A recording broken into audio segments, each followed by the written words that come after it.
उड़दा तू जावी कावां एक ना दसी मेरी मां राणी नूं रोगी गुड्डियां फोल के मैं वारी जावां रोगी गुड्डियां फोल के उड़दा तू जावी कावां। ਜਦੋਂ ਦਾ ਮੋਬਾਈਲ ਚੱਲਿਆ ਹੱਥੋਂ ਛੁੱਟ ਗਏ ਗੁੱਡੀਆਂ ਪਟੋਲੇ। ਬਦਲੇ ਹੋਏ ਸਮੇਂ ਨੇ ਹਰ ਖੇਤਰ ਦੇ ਵਿੱਚ ਤਬਦੀਲੀਆਂ ਲਿਆਂਦੀਆਂ ਹਨ। ਕਈ ਖੇਤਰਾਂ ਵਿੱਚ ਤਾਂ ਕੰਮ ਪਹਿਲਾਂ ਨਾਲੋਂ ਬਿਲਕੁਲ ਉਲਟਾ ਹੋ ਗਿਆ ਹੈ। ਹੁਣ ਮੋਬਾਈਲ ਦੇ ਜ਼ਮਾਨੇ ਦੇ ਵਿੱਚ ਗੁੱਡੀਆਂ ਪਟੋਲਿਆਂ ਦੀ ਖੇਡ ਕਿਤੇ ਦੂਰ ਚਲੀ ਗਈ ਹੈ। ਖਿਡੌਣਿਆਂ ਦੀ ਥਾਂ ਮੋਬਾਈਲ ਹੱਥ ਵਿੱਚ ਆ ਜਾਣ ਦਾ ਵੱਡਾ ਅਸਰ ਬੱਚਿਆਂ ਦੀ ਮਾਨਸਿਕਤਾ 'ਤੇ ਪੈ ਰਿਹਾ ਹੈ। उड़दा तू जावी कावां। ਬੇਸ਼ੱਕ ਹੁਣ ਬੱਚੇ ਪਹਿਲਾਂ ਨਾਲੋਂ ਕਿਤੇ ਜ਼ਿਆਦਾ ਚੁਸਤ ਤੇ ਤੇਜ਼ ਤਰਾਰ ਹਨ, ਪਰ ਮਾਨਸਿਕ ਬਿਮਾਰੀਆਂ ਨੇ ਹੁਣ ਬਚਪਨ ਨੂੰ ਵੀ ਘੇਰਾ ਪਾ ਲਿਆ ਹੈ। ਕੋਈ ਵੇਲਾ ਸੀ ਜਦੋਂ ਨਿੱਕੀਆਂ ਬਾਲੜੀਆਂ ਆਪਣੀ ਮਰਜ਼ੀ ਨਾਲ ਮਾਨਸਿਕ ਵਿਕਾਸ ਦੀਆਂ ਖੇਡਾਂ ਖੇਡਦੀਆਂ ਸਨ, ਜਿਨ੍ਹਾਂ ਵਿੱਚੋਂ ਗੁੱਡੀਆਂ ਪਟੋਲੇ ਵੀ ਸ਼ਾਮਲ ਸੀ। उड़दा तू जावी कावां। ਗੁੱਡੀਆਂ ਪਟੋਲੇ ਪੇਂਡੂ ਬਾਲੜੀਆਂ ਦੀ ਖੇਡ ਹੈ। ਇਸ ਖੇਡ ਦੇ ਵਿੱਚ ਕੁੜੀਆਂ ਕੱਪੜਿਆਂ ਦੀਆਂ ਬਚੀਆਂ ਹੋਈਆਂ ਲੀਰਾਂ ਦੀ ਮਦਦ ਦੇ ਨਾਲ ਇੱਕ ਪਰਿਵਾਰ ਸਿਰਜ ਲੈਂਦੀਆਂ ਸਨ। ਗੁੱਡਾ ਤੇ ਗੁੱਡੀ ਇਸ ਖੇਡ ਦੇ ਮੁੱਖ ਹੀਰੋ ਹੁੰਦੇ ਸਨ। ਬਾਕੀ ਗੁੱਡੇ ਗੁੱਡੀਆਂ ਦੇ ਨਾਮ ਤੇ ਰਿਸ਼ਤੇਦਾਰੀਆਂ ਗੁੱਡਾ ਗੁੱਡੀ ਨੂੰ ਮੁੱਖ ਰੱਖ ਕੇ ਹੀ ਰੱਖੇ ਜਾਂਦੇ ਸਨ। ਇਹ ਖੇਡ ਪੇਂਡੂ ਬੱਚਿਆਂ ਦੇ ਵਿੱਚ ਸ਼ਿਲਪ ਕਲਾ ਨੂੰ ਵਿਕਸਿਤ ਕਰਨ ਦਾ ਇੱਕ ਉੱਤਮ ਨਮੂਨਾ ਹੁੰਦੀ ਸੀ। ਇਹ ਗੁੜੀਆ ਦਾ ਨਾਮ ਰੀਆ, ਇਹਦਾ ਨਾਮ ਹੈਗਾ ਆਇਸਾ, ਇਹਦਾ ਨਾਮ ਕੀ ਸੀਗਾ ਮਿਸਟਰ ਹੈਰੀ। ਮਿਸਟਰ ਹੈਰੀ ਉਹ ਇੱਥੇ ਹੈਰੀ ਦੇ ਤਾਂ ਬੂਟ ਬਾਟ ਹੈ ਨਹੀਂ ਲੱਗਦੇ ਹਨਾ, ਤਾਂ ਪਾਉਂਦਾ ਘੱਟ ਹੀ ਹੈ ਵਿਚਾਰਾ। ਉਹਦੇ ਪੈਨ ਆਏ ਹੋਏ ਆ। ਅੱਛਾ ਆਹ ਕੌਣ ਨੇ? ਇਹ ਕੌਣ ਆਉਗੇ ਐ ਸੱਤੀ? ਇਹ ਤੇ ਮਾਸੀ ਮਾਸੀ ਉਹ ਤੁਹਾਡੀ ਕਿਹਦੇ? ਇਹਦੇ ਰੀਆ ਦੇ ਜੁਗੀ ਸੇਮ ਜਾਂ ਇੱਕੋ ਜਿਹਾ ਤਾਂ ਹਨਾ। ਕਮਾਲ। ਹਾਂਜੀ ਇਹ ਕੌਣ ਆ? ਇਹਦੇ ਮਾਸੀ ਮਾਸੀ ਕਿਹਦੇ? ਰੀਆ ਦੇ। ਰੀਆ ਦੇ। ਅੱਛਾ ਉਹਨਾਂ ਦਾ ਨਾਮ ਕੋਈ ਰੱਖਿਆ? ਉਹਨਾਂ ਦਾ ਨਾਮ ਰੱਖਿਆ ਠੀਕ ਇਹਨਾਂ ਦਾ ਨਾਮ ਰੱਖਿਆ ਨਹੀਂ ਹੈ ਮਾਸੀ ਮਾਸੜ ਦਾ। ਵਿਆਹ ਵੀ ਹੁਣੀ ਹੋਇਆ ਲੱਗਦਾ ਇਹਨਾਂ ਦਾ। ਬਾਲੜੀਆਂ ਇਹਨਾਂ ਦੇ ਸਰੀਰਕ ਅੰਗਾਂ ਨੂੰ ਸੋਹਣੇ ਢੰਗ ਨਾਲ ਸਜਾ ਸਵਾਰ ਲੈਂਦੀਆਂ ਸਨ। ਗੁੱਡਾ ਸਰੀਰਕ ਪੱਖੋਂ ਚੰਗੀ ਡੀਲ ਡੋਲ ਵਾਲਾ ਬਣਾਇਆ ਜਾਂਦਾ ਸੀ ਤੇ ਗੁੱਡੀ ਦੇ ਮੁਕਾਬਲੇ ਉੱਚਾ ਲੰਮਾ ਵੀ ਹੁੰਦਾ ਸੀ, ਜਦੋਂ ਕਿ ਗੁੱਡੀ ਪਤਲੀ ਤੇ ਨਾਜ਼ੁਕ ਬਣਾਈ ਜਾਂਦੀ। ਉਸ ਦਾ ਪਤਲਾ ਤਿੱਖਾ ਨੱਕ, ਸੋਹਣੇ ਨੈਣ ਨਕਸ਼, ਚੀਰ ਕੱਢੇ ਸਿਰ ਅਤੇ ਲੰਮੇ ਵਾਲਾਂ ਵਾਲੀ ਗੁੱਤ ਉਸ ਦੀ ਖੂਬਸੂਰਤੀ ਨੂੰ ਚਾਰ ਚੰਨ ਲਗਾ ਦਿੰਦੀ। ਉੜਦਾ ਤੂੰ ਜਾਵੀਂ ਕਾਵਾਂ। ਗੁੱਡੀ ਪਟੋਲੇ ਦੇ ਬਰੀਕ ਤੰਦਾਂ ਤੋਪਿਆਂ ਨਾਲ ਉਸ ਦੀ ਸਲਵਾਰ, ਚੁੰਨੀ, ਲਹਿੰਗਾ, ਕੁੜਤੀ ਖਾਸ ਬਸਤਰਾਂ ਵਜੋਂ ਤਿਆਰ ਕੀਤੇ ਜਾਂਦੇ। ਇਹਨਾਂ ਨੂੰ ਗੋਟੇ ਲਗਾਏ ਜਾਂਦੇ, ਕਸੀਦਾਕਾਰੀ ਕੀਤੀ ਜਾਂਦੀ। ਗੁੱਡੀ ਅਤੇ ਗੁੱਡੇ ਨੂੰ ਇੱਕ ਦੂਜੇ ਨਾਲੋਂ ਵੱਧ ਸੁਹੱਪਣ ਦੇਣ ਦਾ ਯਤਨ ਕੀਤਾ ਜਾਂਦਾ। ਰੰਗ ਬਿਰੰਗੇ ਪਟੋਲਿਆਂ ਨਾਲ ਸ਼ਿੰਗਾਰੇ ਗੁੱਡਾ ਗੁੱਡੀ ਇਉਂ ਜਾਪਣ ਲੱਗਦੇ ਜਿਵੇਂ ਹੁਣੇ ਬੋਲ ਪੈਣਗੇ। ਇੱਕ ਨਾ ਦਸੀ ਮੇਰੀ ਮਾਂ ਰਾਣੀ ਨੂੰ, ਇੱਕ ਨਾ ਦਸੀ ਮੇਰੀ ਮਾਂ ਰਾਣੀ ਨੂੰ, ਰੋਗੀ ਗੁੱਡੀਆਂ ਫੋਲ ਕੇ ਮੈਂ ਵਾਰੀ ਜਾਵਾਂ, ਰੋਗੀ ਗੁੱਡੀਆਂ ਫੋਲ ਕੇ ਉੜਦਾ ਤੂੰ ਜਾਵੀਂ ਕਾਵਾਂ। ਇਸ ਖੇਡ ਨੂੰ ਖੇਡਣ ਸਮੇਂ ਬਾਲੜੀਆਂ ਆਪਣੇ ਘਰ ਦੀਆਂ ਵੱਡੀਆਂ ਉਮਰ ਦੀਆਂ ਲੜਕੀਆਂ ਜਾਂ ਫਿਰ ਔਰਤਾਂ ਦੀ ਮਦਦ ਵੀ ਲੈਂਦੀਆਂ ਸਨ, ਕਿਉਂ ਜੋ ਉਹਨਾਂ ਨੂੰ ਆਪਣੇ ਬਚਪਨ ਦੇ ਵਿੱਚੋਂ ਇਸ ਪੜਾਅ ਦੇ ਵਿੱਚੋਂ ਲੰਘਣ ਕਾਰਨ ਗੁੱਡਾ ਗੁੱਡੀ ਦੀ ਖੇਡ ਦਾ ਚੰਗਾ ਖਾਸਾ ਅਭਿਆਸ ਹੁੰਦਾ ਸੀ।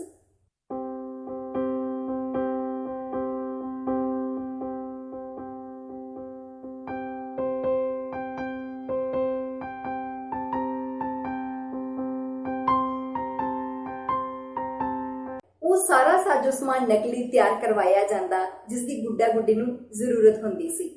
ਗਹਿਣਿਆਂ ਗੱਟਿਆਂ ਤੋਂ ਇਲਾਵਾ ਕਾਨਿਆਂ ਦਾ ਪਲੰਗ, ਮੇਜ਼ ਕੁਰਸੀਆਂ ਤੇ ਹੋਰ ਸਾਰਾ ਲੋੜੀਂਦਾ ਸਾਜੋ ਸਮਾਨ ਤਿਆਰ ਕੀਤਾ ਜਾਂਦਾ ਸੀ। ਮਾਪੇ ਇਹਨਾਂ ਦੀਆਂ ਰਿਸ਼ਤੇਦਾਰੀਆਂ ਰੱਖਣ ਤੇ ਜੀਵਨ ਦੇ ਅਸਲੀ ਢੰਗਾਂ ਅਨੁਸਾਰ ਢਾਲਣ ਦੇ ਵਿੱਚ ਬੱਚਿਆਂ ਦੀ ਮਦਦ ਕਰਦੇ। ਇਹਦਾ ਕੀ ਨਾਮ ਹੈ ਵੱਡੇ ਦਾ? ਗਰਨੂਰ ਗੁਰਨੂਰ। ਉਹ ਜਿਹੜਾ ਦੂਜਾ ਹੈਗਾ ਉਹਦਾ ਨੂਰ ਇਹ ਛੋਟਾ ਕਿਹੜਾ ਕਹਿਣਾ ਚੋਂ? ਆਹ ਇਹ ਕਿੰਨੇ ਸਾਲ ਛੋਟਾ ਉਹਦੇ ਨਾਲੋਂ? ਇਹ 6 ਸਾਲ ਦਾ 6 ਸਾਲ 5 ਸਾਲ ਦਾ 5 ਦਾ ਤੇ ਆਹ 7 ਸਾਲ ਦਾ ਇਹ 7 ਸਾਲ ਦਾ ਹੋ ਗਿਆ। ਇਹਦਾ ਫਿਰ ਵੱਡਾ ਹੋ ਗਿਆ ਨਾ, ਇਹਦਾ ਪੜ੍ਹਨ ਲਾਤਾ ਹੋਊਗਾ। ਇਹ ਬਾਤ ਨਹੀਂ ਕਰਦਾ। ਇਹ ਕਿੰਨੀ ਕਲਾਸ ਚ ਹੋ ਗਿਆ ਇਹ? ਇਹ ਹੁਣ ਚੌਥੀ ਚ ਹੋ ਗਿਆ। ਚੌਥੀ ਚ?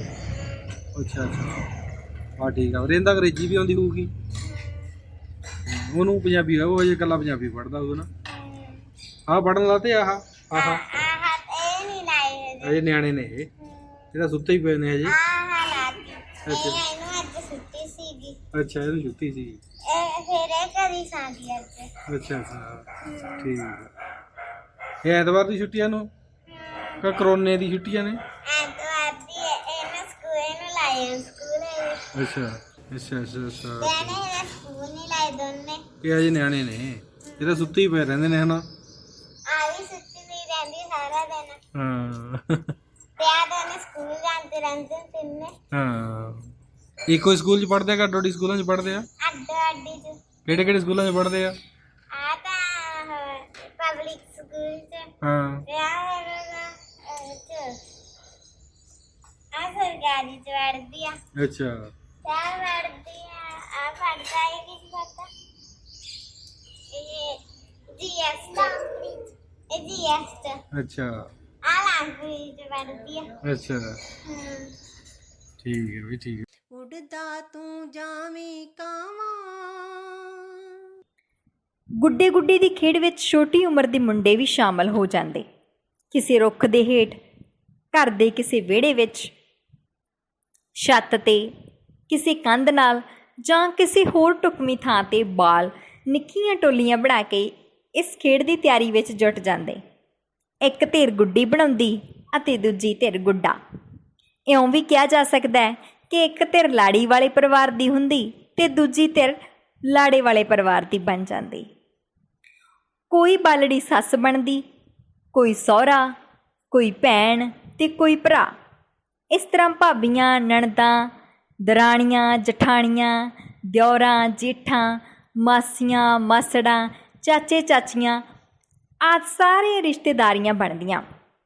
ਇਸ ਤਰ੍ਹਾਂ ਉਹਨਾਂ ਨੂੰ ਭਾਂਤ ਸੁਭਾਂਤੇ ਸਮਾਜਿਕ ਰਿਸ਼ਤਿਆਂ ਤੇ ਉਹਨਾਂ ਦੇ ਕਾਰਜਾਂ ਜ਼ਿੰਮੇਵਾਰੀਆਂ ਬਾਰੇ ਵੀ ਸੋਝੀ ਹੁੰਦੀ ਰਹਿੰਦੀ।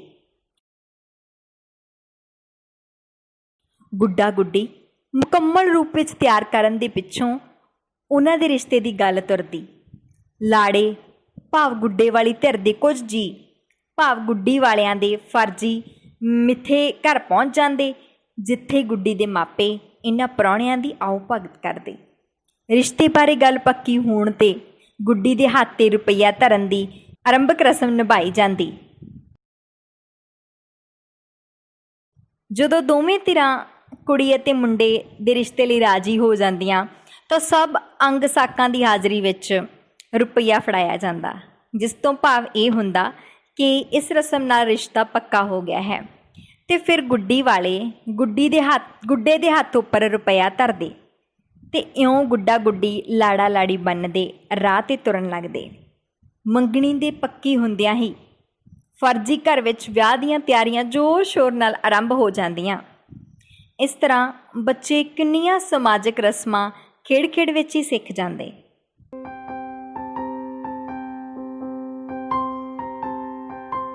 ਵਿਆਹ ਦੀਆਂ ਗਤੀਵਿਧੀਆਂ ਅਤੇ ਕਾਰਜ ਉਸੇ ਤਰ੍ਹਾਂ ਨਿਭਾਏ ਜਾਂਦੇ ਜਿਵੇਂ ਸੱਚਮੁੱਚ ਹੀ ਕੋਈ ਵਿਆਹ ਹੋ ਰਿਹਾ ਹੋਵੇ। ਵਿਆਹੁਲੀ ਦੇ ਘਰ ਸੁਹਾਗ ਤੇ ਵਿਆਹੁਲੇ ਦੇ ਘਰ ਘੋੜੀਆਂ ਗੂੰਜਣ ਲੱਗਦੀਆਂ। ਸੁਹਾਗ ਅਤੇ ਘੋੜੀਆਂ ਵਿਆਹ ਦੇ ਗੀਤ ਹੁੰਦੇ। ਬਰਾਤ ਵੀ ਆਉਂਦੀ, ਸਿੱਠਣੀਆਂ ਲਾੜੀ ਵਾਲੀ ਧਿਰ ਵੱਲੋਂ ਲਾੜੇ ਵਾਲੀ ਧਿਰ ਨੂੰ ਦਿੱਤੀਆਂ ਜਾਂਦੀਆਂ। ਹਾਸੇ ਠੱਠੇ ਦਾ ਮਾਹੌਲ ਪੈਦਾ ਕੀਤਾ ਜਾਂਦਾ।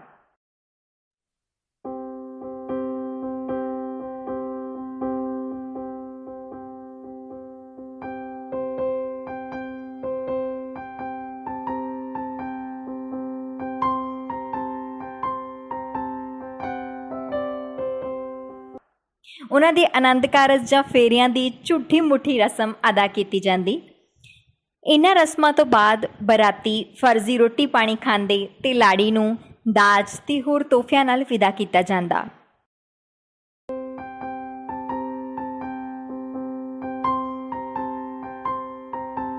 ਗੁੱਡੀ ਦੇ ਵਿਆਹ ਉਪਰੰਤ ਇਹ ਖੇਡ ਇੱਕ ਵਾਰ ਸਮਾਪਤ ਹੋ ਜਾਂਦੀ।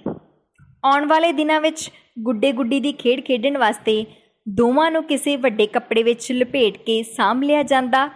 ਵਿਆਹ ਲਈ ਇਕੱਠਾ ਕੀਤਾ ਬਾਕੀ ਨਿਕਸੋ ਕੇ ਇੱਕ ਡੱਬੇ ਵਿੱਚ ਰੱਖ ਲਿਆ ਜਾਂਦਾ।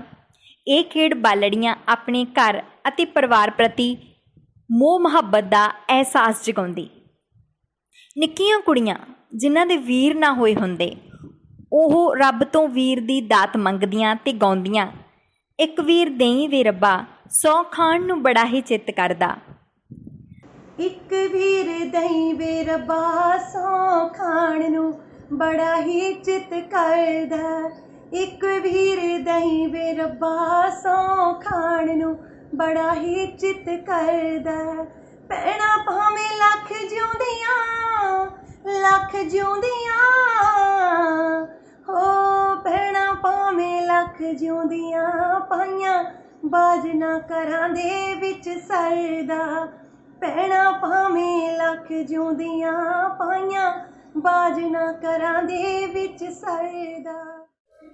ਗੁੱਡੇ ਗੁੱਡੀ ਦੀ ਖੇਡ ਰਾਹੀਂ ਪੇਂਡੂ ਬਾਲੜੀਆਂ ਨੂੰ ਵਿਆਹ ਸੰਬੰਧੀ ਅਨੇਕ ਰਸਮਾਂ ਜਿਵੇਂ ਕਿ ਦਾਜ ਇਕੱਤਰ ਕਰਨਾ, ਮੁਕਲਾਵਾ, ਇੱਕ ਦੂਜੀ ਧਿਰ ਦੀ ਖਾਤਰਦਾਰੀ ਕਰਨੀ, ਧੀ ਨੂੰ ਵਿਦਾ ਕਰਨਾ, ਨੂੰਹ ਨੂੰ ਲੈ ਕੇ ਆਉਣਾ, ਚੁੱਲ੍ਹਾ ਚੌਂਕਾ ਕਰਨਾ ਤੇ ਨਵਾਂ ਘਰ ਵਸਾਉਣਾ ਆਦਿ ਅਜਿਹੀਆਂ ਅਨੇਕਾਂ ਨਿੱਕੀਆਂ ਵੱਡੀਆਂ ਰਹੁ ਰੀਤਾਂ ਦਾ ਸੁਤੇ ਸਿੱਧ ਹੀ ਗਿਆਨ ਹੋ ਜਾਂਦਾ ਸੀ ਤੇ ਉਹ ਸਮਾਜਿਕ ਤੌਰ ਤੇ ਚੇਤੰਨ ਹੁੰਦੀਆਂ ਰਹਿੰਦੀਆਂ ਸਨ।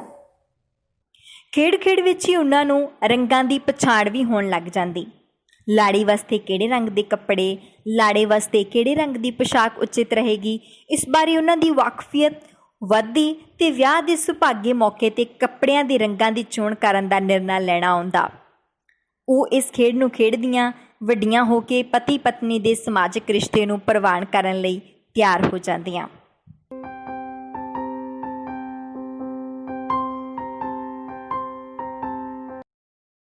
ਗੁੱਡੀਆਂ ਪਟੋਲਿਆਂ ਦੀ ਖੇਡ ਵਿੱਚ ਹੀ ਗੁੱਡਾ ਗੁੱਡੀ ਪਿੱਟਣ ਦੀ ਰਸਮ ਵੀ ਸ਼ਾਮਲ ਕਰ ਲਈ ਜਾਂਦੀ ਹੈ, ਜਿਸ ਨੂੰ ਗੁੱਡੀ ਫੂਕਣਾ ਵੀ ਕਿਹਾ ਜਾਂਦਾ ਹੈ।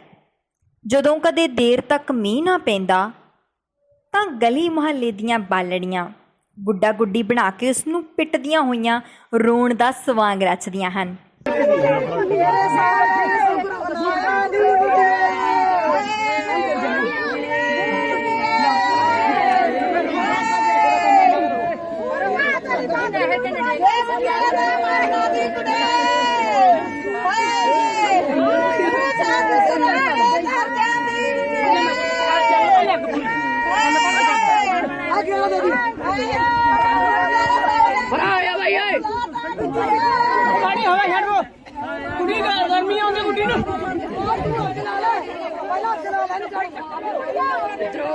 ਅਤੇ ਕਿਸੇ ਪਰਿਵਾਰਕ ਜੀ ਦੇ ਮਰਨ ਵਾਂਗ ਹੀ ਦੁੱਖ ਮਨਾਇਆ ਜਾਂਦਾ। ਛੋਟੀਆਂ ਬਾਲੜੀਆਂ ਜਦੋਂ ਆਪਣੀ ਚਾਵਾਂ ਨਾਲ ਬਣਾਈ ਗੁੱਡੀ ਨੂੰ ਅੱਗ ਵਿੱਚ ਮੱਚਦਾ ਦੇਖਦੀਆਂ ਤਾਂ ਉਹਨਾਂ ਦੀਆਂ ਭਾਵਨਾਵਾਂ ਸੱਚਮੁੱਚ ਭਾਵਕ ਹੋ ਜਾਂਦੀਆਂ।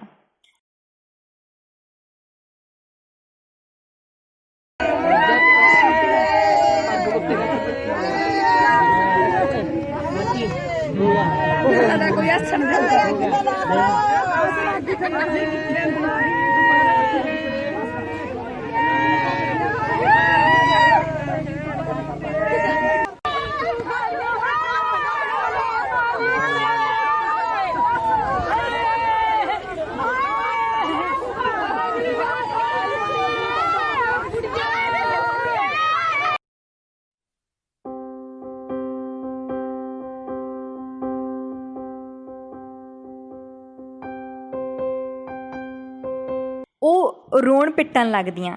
ਇਸ ਸਵਾਂਗ ਵਿੱਚ ਗਲੀ ਮੁਹੱਲੇ ਦੀਆਂ ਕੁੜੀਆਂ ਬੁੜੀਆਂ ਵੀ ਸ਼ਾਮਲ ਹੋ ਜਾਂਦੀਆਂ। ਇਸ ਤਰ੍ਹਾਂ ਬੱਚੀਆਂ ਕਿਸੇ ਦੇ ਮਰਨ ਦੇ ਅਹਿਸਾਸ ਸਮਝਦੀਆਂ ਤੇ ਕੀਰਨੇ ਪਾਉਣ ਦਾ ਢੰਗ ਸਿੱਖ ਲੈਂਦੀਆਂ। ਗੁੱਡੀ ਗੁੱਡਾ ਸਾੜਿਆ ਵਸ ਮੀਹਾਂ ਕਾਲਿਆ, ਗੁੱਡੀ ਚੜ੍ਹ ਗਈ ਚੁਬਾਰੇ, ਗੁੱਡਾ ਗਿਣ ਗਿਣ ਹਾਕਾਂ ਮਾਰੇ, ਗੁੱਡੀ ਮੋਰਨੀਏ ਹਾਏ ਹਾਏ ਨੀ ਗੁੱਡੀ ਮੋਰਨੀਏ।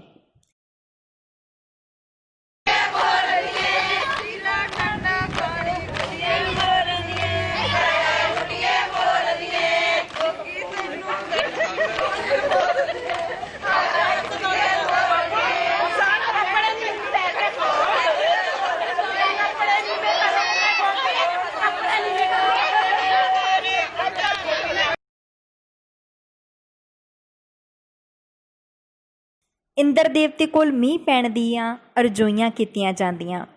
ਗੁੱਡਾ ਗੁੱਡੀ ਪਿੱਟਿਆ ਵਸ ਮੀਂਹਾਂ ਚਿੱਟਿਆ। ਗੁੱਡਾ ਗੁੱਡੀ ਸਾੜਨ ਦੀ ਇਸ ਖੇਡ ਪਿੱਛੇ ਇਹ ਧਾਰਨਾ ਵੀ ਕਾਰਜਸ਼ੀਲ ਹੈ ਕਿ ਮਾਸੂਮ ਬਾਲੜੀਆਂ ਨੂੰ ਜਦੋਂ ਇੰਦਰ ਦੇਵਤਾ ਮੱਥੇ ਅਤੇ ਛਾਤੀ 'ਤੇ ਹੱਥ ਮਾਰ ਕੇ ਇਉਂ ਵਿਰਲਾਪ ਰੁਦਨ ਕਰਦਾ ਤੱਕੇਗਾ ਤਾਂ ਉਹ ਤਰਸ ਖਾ ਕੇ ਮੀਂਹ ਵਰਾ ਦੇਵੇਗਾ, ਕਿਉਂਕਿ ਇੰਦਰ ਦੇਵਤੇ ਨੂੰ ਵੈਦਿਕ ਕਾਲ ਤੋਂ ਵਰਖਾ ਦੇ ਦੇਵਤੇ ਦੇ ਤੌਰ 'ਤੇ ਜਾਣਿਆ ਜਾਂਦਾ ਹੈ।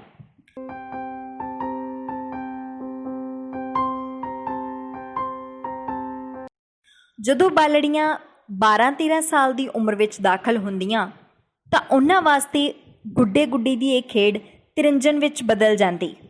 ਹੁਣ ਮਟਿਆਰ ਹੋਈਆਂ ਕੁੜੀਆਂ ਦੇ ਗੀਤ ਗੁੱਡੀਆਂ ਪਟੋਲਿਆਂ ਦੀ ਥਾਂ ਚਰਖੇ ਨਾਲ ਸੰਬੰਧਿਤ ਹੋ ਜਾਂਦੇ।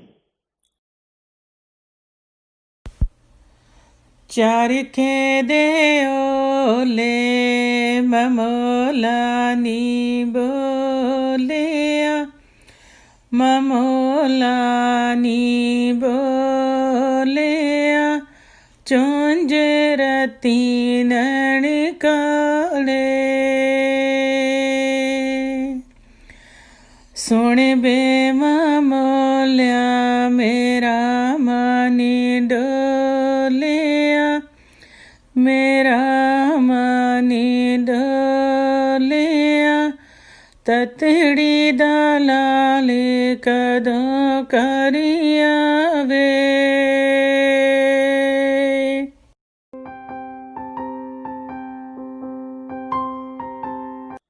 ਇਸ ਤਰ੍ਹਾਂ ਦੁੱਧ ਰਿੜਕਦੀਆਂ ਮੁਟਿਆਰਾਂ ਦੇ ਗੀਤ ਮਧਾਣੀ ਅਤੇ ਦੁੱਧ ਰਾਹੀਂ ਆਪਣੀਆਂ ਭਾਵਨਾਵਾਂ ਦੇ ਬੋਲ ਹੋ ਨਿਬੜਦੇ। ਦੁੱਧ ਰਿੜਕਾਂ ਹਾਏ ਦੁੱਧ ਰਿੜਕਾਂ, ਜੱਗ ਖਸਮਾਂ ਨੂੰ ਖਾਵੇ ਭਾਵੇਂ ਦੇਵੇ ਝਿੜਕਾਂ। ਵੇ ਤੇਰੇ ਨਾਲ ਮੈਂ ਜਾਵਾਂਗੀ ਕਿ ਲੱਗੀਆਂ ਤੋੜ ਨਿਭਾਵਾਂਗੀ, ਜੱਗ ਖਸਮਾਂ ਨੂੰ ਖਾਵੇ ਭਾਵੇਂ ਦੇਵੇ ਝਿੜਕਾਂ। ਦੁੱਧ ਰਿੜਕਾਂ ਹਾਏ ਦੁੱਧ ਰਿੜਕਾਂ। ਇਉਂ ਇਸ ਖੇਡ ਵਿਧੀ ਰਾਹੀਂ ਜੀਵਨ ਦੇ ਕਠੋਰ ਸੱਚ ਨੂੰ ਵੀ ਸਵੀਕਾਰ ਕਰ ਲੈਂਦੀਆਂ।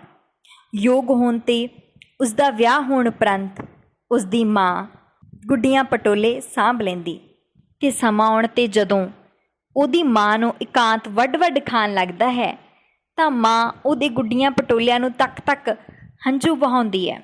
ਦੂਜੇ ਪਾਸਿਓਂ ਕਈ ਵਾਰੀ ਆਪਣੇ ਸਹੁਰੇ ਘਰ ਦੁਖੀ ਹੋਈ ਮੁਟਿਆਰ ਕੋਠੇ ਉੱਪਰ ਬੈਠ ਕੇ ਕਾਂ ਨੂੰ ਇਉਂ ਸੁਨੇਹਾ ਦਿੰਦੀ, ਉੱਡੀ ਉੱਡੀ ਕਾਲਿਆ ਵੇ ਕਾਵਾਂ, ਬਹਿੰਦਾ ਵੇ ਜਾਈ ਮੇਰੇ ਪੇਕੜੇ, ਇੱਕ ਨਾ ਦੱਸੀ ਹਾਲ ਮੇਰਾ ਤੂੰ ਮੇਰੀ ਮਾਂ ਨੂੰ, ਰੋਵੇਗੀ ਮੇਰੀਆਂ ਗੁੱਡੀਆਂ ਪਟੋਲੇ ਫੋਲ ਕੇ।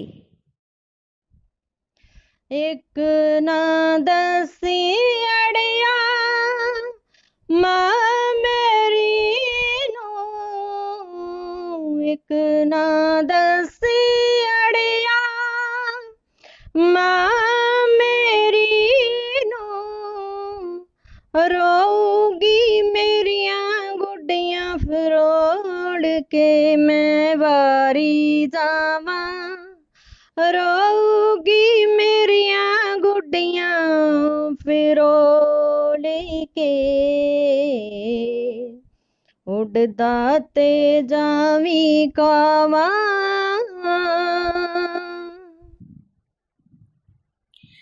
ਤੇਰੇ ਮਹਿਲਾਂ ਦੇ ਵਿੱਚ ਵੇ ਬਾਬਲ ਗੁੱਡੀਆਂ ਕੌਣ ਖੇਡੇ, ਮੇਰੀਆਂ ਖੇਡਣ ਪੋਤਰੀਆਂ ਧੀਏ ਘਰ ਜਾ ਆਪਣੇ। ਸਮਝਿਆ ਜਾਂਦਾ ਹੈ ਕਿ ਪੁਤਲੀਆਂ ਦਾ ਤਮਾਸ਼ਾ ਵੀ ਗੁੱਡੀਆਂ ਪਟੋਲੇ ਖੇਡ ਦਾ ਵਿਕਸਿਤ ਹੋਇਆ ਰੂਪ ਹੈ। ਅੱਜ ਗੁੱਡੀਆਂ ਪਟੋਲੇ ਦੀ ਖੇਡ ਛੋਟੀਆਂ ਬੱਚੀਆਂ ਦੇ ਹੱਥੋਂ ਤਿਲਕ ਗਈ ਹੈ। ਬੇਸ਼ੱਕ ਗੁੱਡੀਆਂ ਪਟੋਲਿਆਂ ਦੀ ਕਲਾ ਮੁੜ ਕੇ ਨਹੀਂ ਆਉਣੀ, ਫਿਰ ਵੀ ਸਾਨੂੰ ਸਾਡੇ ਵਡੇਰਿਆਂ ਦੀ ਕਲਾ 'ਤੇ ਨਾਜ਼ ਹੋਣਾ ਚਾਹੀਦਾ ਹੈ। ਇੱਕ ਨਾ ਦਸੀ ਮੇਰੀ ਮਾਂ ਰਾਣੀ ਨੂੰ, ਇੱਕ ਨਾ ਦਸੀ ਮੇਰੀ ਮਾਂ ਰਾਣੀ ਨੂੰ, ਰੋਗੀ ਗੁੱਡੀਆਂ ਫੋਲ ਕੇ ਮੈਂ ਵਾਰੀ ਜਾਵਾਂ, ਰੋਗੀ ਗੁੱਡੀਆਂ ਫੋਲ ਕੇ, ਉੱਡਦਾ ਤੂੰ ਜਾਵੀਂ ਕਾਵਾਂ,